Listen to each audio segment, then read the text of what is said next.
नमस्कार, बहुत स्वागत है आपका INS 24/7 में। मैं हूं आपके साथ नदीम अहमद। वक्त हो चला है आधा दिन पूरी खबर का। नमस्कार, मैं हूं आपके साथ सनी गंगासागर। शुरुआत करेंगे सबसे पहले डीजीपी आईजी कॉन्फ्रेंस की खबर से। IIM नवा रायपुर में 60वें Akhil Bharatiya DGP IG conference के दूसरे दिन बैठक सुबह से ही जारी है। बैठक की कमान पीएम मोदी और केंद्रीय गृह मंत्री अमित शाह संभाल रहे हैं। राष्ट्रीय सुरक्षा सलाहकार अजीत डोभाल समेत देश भर की पुलिस और सुरक्षा एजेंसियों के शीर्ष अधिकारी मौजूद हैं। आज कॉन्फ्रेंस में 4 सत्र निर्धारित है, जिनमें विभिन्न राज्यों के डीजीपी अपनी अपनी प्रेजेंटेशन देंगे। बैठक का मुख्य फोकस राष्ट्रीय सुरक्षा, उभरती चुनौतियां और पिछली सिफारिशों के अमल की समीक्षा पर है। तो बैठक के एजेंडे में महिला सुरक्षा को तकनीक के माध्यम से और ज्यादा बेहतर करने, मजबूत करने को लेकर विशेष तौर पर चर्चा होनी है। छत्तीसगढ़ के डीजीपी अरुण देव गौतम बस्तर 2.0 पर अपनी बात रखेंगे, प्रेजेंटेशन देंगे। वे मार्च 2026 तक नक्सलवाद के पूर्ण उन्मूलन के बाद बस्तर में विकास की रणनीति पर विस्तार से जानकारी देंगे। तो बता दें आपको, जिस तरह से डीजीआईजी कॉन्फ्रेंस चल रही है, कल भी इस पर चर्चा हुई थी। देश भर में एक वक्त था जब 126 जिले ऐसे थे जो नक्सल प्रभावित थे और अब इनकी संख्या घटकर महज 11 हो गई है। कल केंद्रीय गृह मंत्री ने यह भी कहा कि आने वाले समय में जब अगली ये जो डीजीआईजी कॉन्फ्रेंस होगी उस वक्त तक देश नक्सल मुक्त हो जाएगा।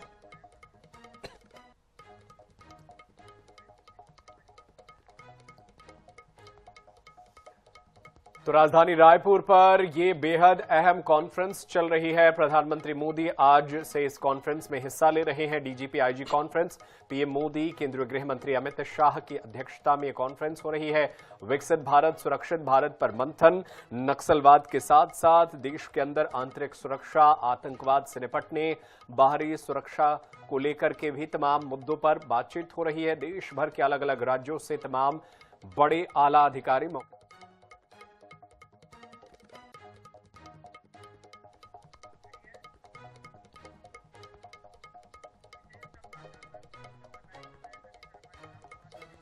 और इस बीच हमारे साथ विशेष संवाददाता गौरव शर्मा भी जुड़ चुके हैं। गौरव, अब तक जो आधा दिन बीत चुका है, ऐसे में इस कॉन्फ्रेंस में क्या क्या बड़ी बातें निकल कर आई है? आगे का कार्यक्रम किस तरह से तय हो रहा है? क्या आज पीएम और गृह मंत्री भी संबोधित करने जा रहे हैं?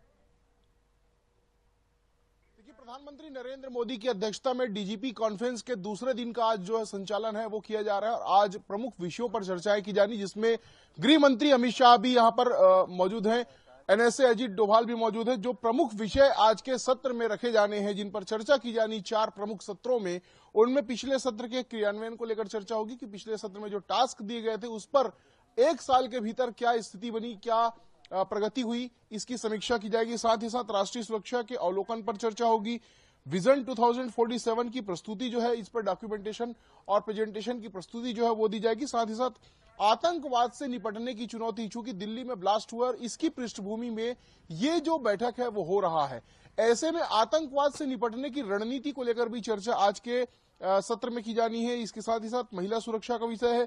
जन आंदोलनों का मुकाबला कैसे किया जाना चाहिए, इस पर भी चर्चाएं, क्योंकि कई राज्यों में, नॉर्थ ईस्ट के कई राज्य हैं जहां पर वर्तमान में कुछ विषयों को लेकर विद्रोह की स्थिति बनी है, जन आंदोलन संचालित किए जा रहे हैं।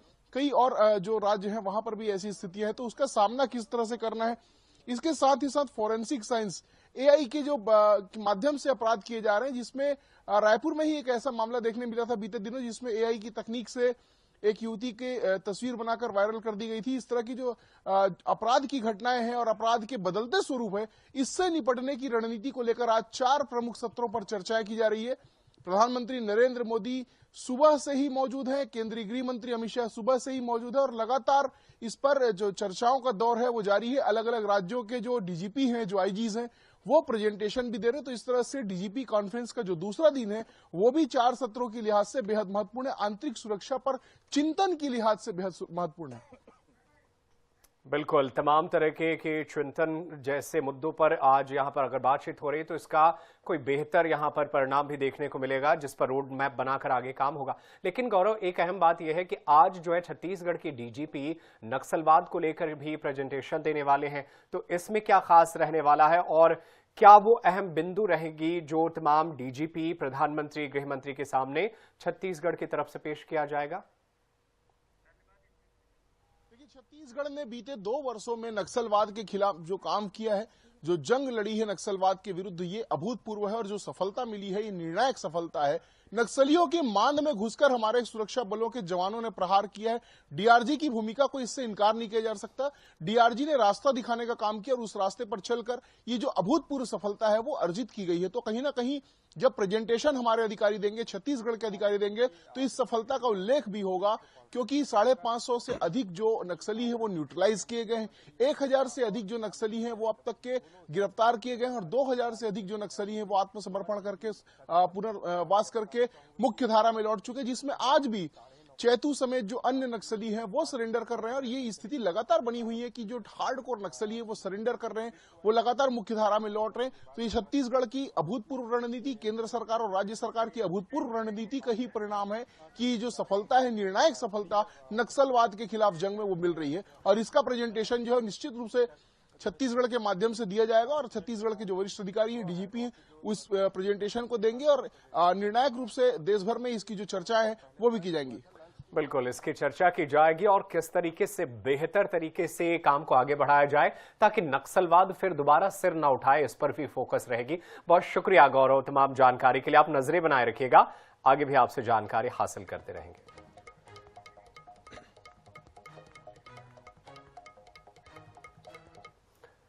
और चलिए खबरों में आगे बढ़ते हैं। केंद्रीय गृह मंत्री अमित शाह 27 नवंबर की रात को रायपुर पहुंचे और 28 नवंबर को सुकमा जिले में सुरक्षा बलों के लिए सबसे बड़ी कामयाबी भरी खबर सामने आई।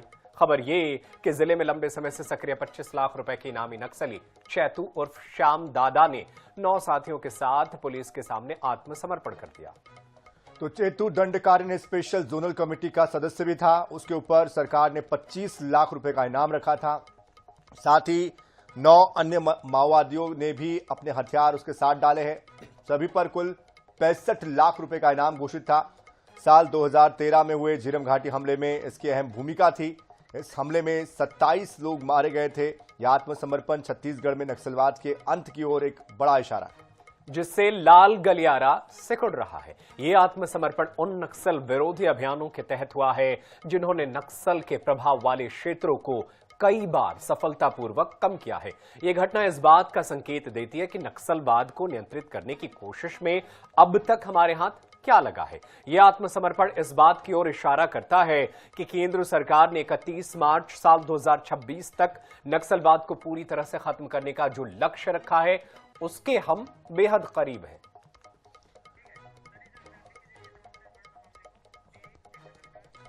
तो चलिए अब आपको ग्राफिक्स के जरिए बताते हैं किस तरह से नक्सलवाद सिकुड़ता जा रहा है, लाल गलियारा सिकुड़ता जा रहा है। 7 सालों में केंद्र ने सुरक्षा के बंदोबस्त मजबूत किए। 586 फोर्टिफाइड पुलिस स्टेशन स्थापित किए गए। 2014 में नक्सल प्रभावित जिलों की संख्या 126 थी, जो घटकर अब 11 रह गई है।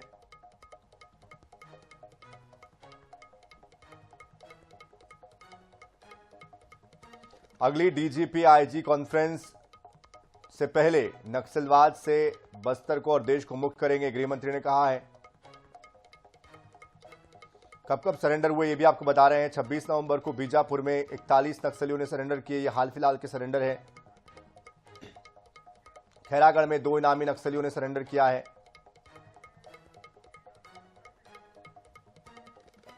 28 नवंबर को कुल 10 नक्सलियों का सरेंडर हुआ है। तो 81 नक्सलियों ने नवंबर के महीने में ही सरेंडर किया है। 17 अक्टूबर को 210 नक्सलियों ने एक साथ आत्मसमर्पण किया था। केंद्रीय समिति सदस्य रुपेश उर्फ सतीश इसमें शामिल है और उसके कहने पर ही आज भी नक्सलियों ने सरेंडर किया है। राजू सलाम और साथ ही साथ अन्य जो नक्सली है उन्होंने भी, कुछ ने समर्पण किया है तो कुछ मारे गए हैं।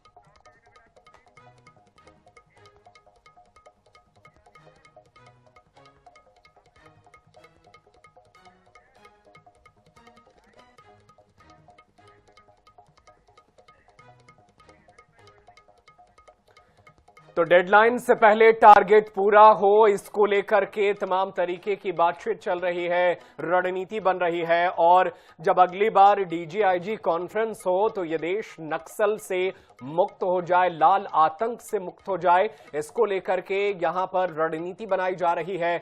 और ये जिस तरीके से नक्सलियों की कमर टूटी है वो अब तस्वीरें निकलकर सामने आ रही है। जैसे गृह मंत्री अमित शाह छत्तीसगढ़ में कदम रखते हैं, उसके ही कुछ देर के बाद खबर आती है कि झीरम घाटी का मास्टरमाइंड जो है वो सरेंडर करता है। तो अपने आप में ये नक्सलियों के अंदर अब सरकार का वो भय नजर आ रहा है कि आप कानून से खिलवाड़ नहीं कर सकते। और सरकार इस पूरे मामले को लेकर बेहद गंभीर है और किसी भी नक्सल कमांडर को सरकार नहीं मारेगी अगर वो सरकार के सामने अपने हथियार के साथ सरेंडर कर दे, एक नई जीवन की शुरुआत करे। और जब रणनीति बन रही है डीजीआईजी कॉन्फ्रेंस में तो अब इसका असर और भी जल्द देखने को मिलेगा।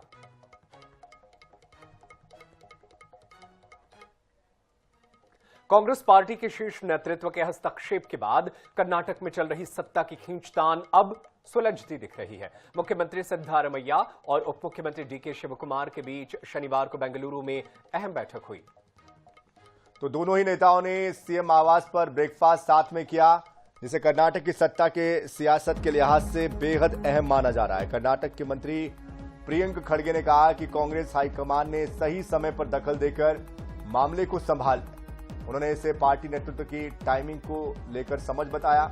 वहीं मुख्यमंत्री सिद्धारमैया के बेटे यतीन्द्र सिद्धारमैया ने कहा कि हाईकमान से नेतृत्व परिवर्तन को लेकर कोई दिशा निर्देश नहीं मिला, यानी कि मुख्यमंत्री बदलने का कोई फैसला नहीं हुआ है।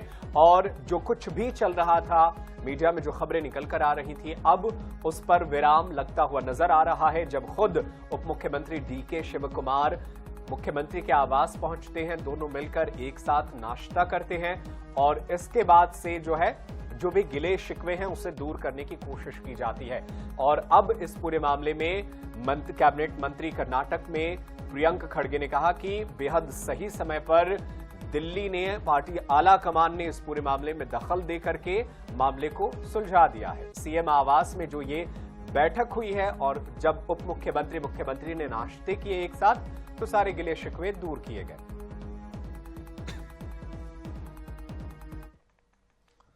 बढ़ते आगे, रूसी राष्ट्रपति व्लादिमीर पुतिन 4 दिसंबर को 2 दिनों के दौरे पर भारत आने वाले हैं। राष्ट्रपति द्रौपदी मुर्मू पुतिन के सम्मान में स्टेट डिनर भी देगी। इस दौरान कई विषयों को लेकर बातचीत होनी है, ट्रेड डील होनी है, साथ ही साथ जो S-400 है उसके अपग्रेड वर्जन को लेकर भी बातचीत हो सकती है। 23वें भारत रूस समिट में वो भाग लेंगे।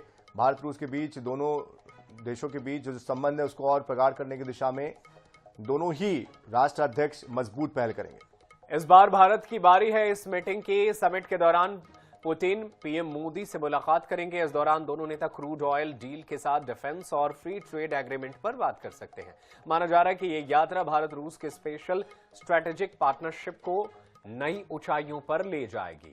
रूसी तेल खरीद की वजह से अमेरिकी राष्ट्रपति ट्रंप ने भारत के निर्यात पर 25% एक्स्ट्रा टैरिफ लगा रखा है, जिससे भारत 50% टैरिफ झेल रहा है। पुतिन के इस यात्रा में सबसे ज्यादा फोकस डिफेंस समझौते पर रहेगा। रूस पहले ही कह चुका है कि वो भारत को अपना Su-57 स्टेल्थ फाइटर जेट देने के लिए तैयार है। ये रूस का सबसे एडवांस फाइटर जेट है। इसके अलावा मौजूदा S-400 मिसाइल सिस्टम की डिलीवरी, भविष्य में S-500 पर सहयोग, ब्रह्मोस मिसाइल का अगला वर्जन और दोनों देशों की नौसेनाओं के लिए मिलकर वॉरशिप बनाने जैसी योजनाओं पर बातचीत होने की उम्मीद है। एनर्जी भी इस विजिट के दौरान एक बड़ा मुद्दा रहेगा। रूस भारत को सस्ता क्रूड ऑयल बेच रहा है, लेकिन अमेरिका और यूरोपीय देशों के दबाव के कारण पेमेंट में मुश्किलें आती रही हैं।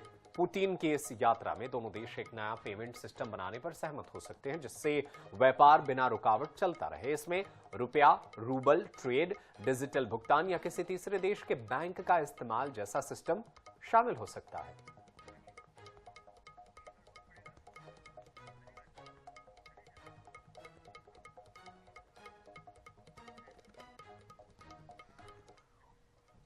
और चलिए अब बात उस विमान की करते हैं जो दुनिया में सबसे ज्यादा बिकता है, एयरबस A320, जिसको 320 भी कहा जाता है। सबसे बड़ा एयरक्राफ्ट ये होता है। तेज सोलर रेडिएशन का खतरा इस पर मंडरा रहा है और ये फ्लाइट कंट्रोल डेटा को खराब कर सकता है, जिससे कि एयरक्राफ्ट की ऊंचाई, डायरेक्शन, कंट्रोल जैसी अहम जानकारियां गलत साबित हो सकती है, यानी कि गलत जानकारियां मिल सकती है, जिससे कि पूरा एयर ट्रैफिक ध्वस्त हो सकता है। इस तकनीकी खराबी से बचने के लिए फ्रांस की विमानन कंपनी एयरबस ने सभी एयरलाइन कंपनियों से उनके बेड़े में शामिल A320 सीरीज के विमानों के सॉफ्टवेयर को अपडेट करने के निर्देश दिए, जिसकी वजह से दुनिया भर के 6000 विमानों के ऑपरेशन पर इसका सीधा असर पड़ सकता है। न्यूज एजेंसी PTI के मुताबिक सॉफ्टवेयर अपडेट के कारण भारत में अब तक कोई उड़ान रद्द नहीं हुई है, लेकिन कुछ उड़ानों में 60 से 90 मिनट की देरी जरूर हुई है। भारत में Indigo, air India express A320 series के विमानों का संचालन करती है। नागरिक उड्डयन महानिदेशालय के अनुसार शनिवार की सुबह 10 बजे तक कुल 338 विमानों में से 189 A320 सीरीज के विमानों का सॉफ्टवेयर अपग्रेडेशन पूरा हो चुका है। सभी प्रभावित विमानों में सॉफ्टवेयर अपग्रेडेशन 30 नवंबर तक पूरा होने की उम्मीद है। यानी A320 विमान जिसमें अब ऐसी तकनीकी खामी आई है जिसकी वजह से समस्या गंभीर हो गई है। एयरबस ने तमाम विमानन कंपनियों को अपने सॉफ्टवेयर को अपडेट करने की बात कही है। यात्री विमान, मिलिट्री एयरक्राफ्ट, हेलीकॉप्टर बनाती है एयरबेस। दुनिया में एयरबस का विमान A320 बेहद अहम है। भारत में इंडिगो, गो एयर इंडिया इसका इस्तेमाल करते हैं।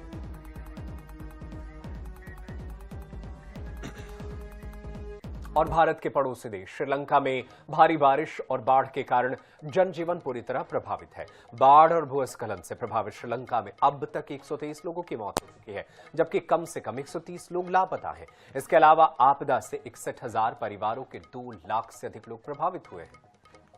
श्रीलंका के इस मुश्किल घड़ी में भारत ने फिर से अच्छे दोस्त का फर्ज निभाया है और भारतीय वायुसेना ने बाढ़ और भूस्खलन से जूझ रहे श्रीलंका में 21 टन राहत सामग्री पहुंचाई है। शनिवार को 21 टन राहत सामग्री राष्ट्रीय आपदा मोचन बल के 80 से ज्यादा कर्मियों, 8 टन उपकरणों के जरिए इसको पहुंचाया गया। 8 टन उपकरण पहुंचाए गए। भारतीय वायुसेना ने सोशल मीडिया पोस्ट में कहा कि श्रीलंका में चक्रवाती तूफान डिटवा के कारण जो तबाही मची है, उसके मद्देनजर भारत ने राहत कार्यों में तेजी लाने के लिए ऑपरेशन सागर बंधु शुरू किया है और इसी के तहत भारत श्रीलंका की मदद कर रहा है।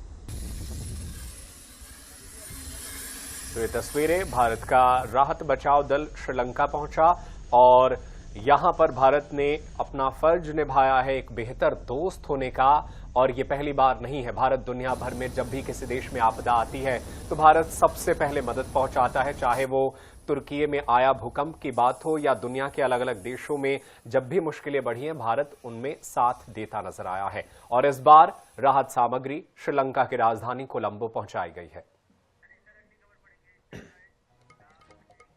और छत्तीसगढ़ में कांग्रेस ने संगठन सृजन अभियान के तहत अपने जिलाध्यक्षों की सूची जारी कर दी है। रायपुर शहर में कांग्रेस ने श्री कुमार मेनन को अध्यक्ष बनाया है, जबकि राजेंद्र पप्पू बंजारे को जिला ग्रामीण कांग्रेस की जिम्मेदारी सौंपी गई है।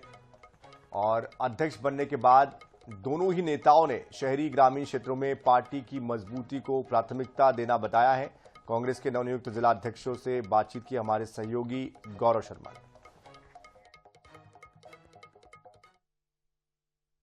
छत्तीसगढ़ में कांग्रेस ने अपने जिला अध्यक्षों की सूची जारी कर दी। रायपुर शहर की कमान वरिष्ठ कांग्रेस नेता और पूर्व पार्षद, पूर्व MIC सदस्य श्री कुमार मेनन को सौंपी गई। वे इस वक्त हमारे साथ है। क्या प्राथमिकता होंगी श्री कुमार मेनन जी? देखिए, मेरी प्राथमिकता जो है कांग्रेस पार्टी की जो प्राथमिकता है, जो आम जनता की जो प्राथमिकता है, जो जरूरतें हैं उसके अनुरूप रहेंगी। जो 8 इंजन की सरकार है, 9 इंजन की सरकार है, प्रधानमंत्री से लेकर पार्षद तक, चाहे प्रधानमंत्री हो, चाहे केंद्रीय मंत्री हो, चाहे सांसद हो, मुख्यमंत्री हो, राज्य के मंत्री हो, विधायक हो, महापौर हो, जोन अध्यक्ष हो और पार्षद, ये सब मिलाकर 9 इंजन की सरकार होती है। उसके बाद भी जनता 11 साल से केंद्र सरकार को लेकर परेशान है, 2 साल से प्रदेश की सरकार को परेशान है और 1 साल के अंदर में नगर निगम को लेकर परेशान है। तो इन सबके साथ जो एक लोगों के साथ जो एक परेशानी, लोगों के लिए जो एक ऐसी स्थिति बन गई कि लोग कुछ बोल नहीं पा रहे, कुछ कर नहीं पा रहे हैं।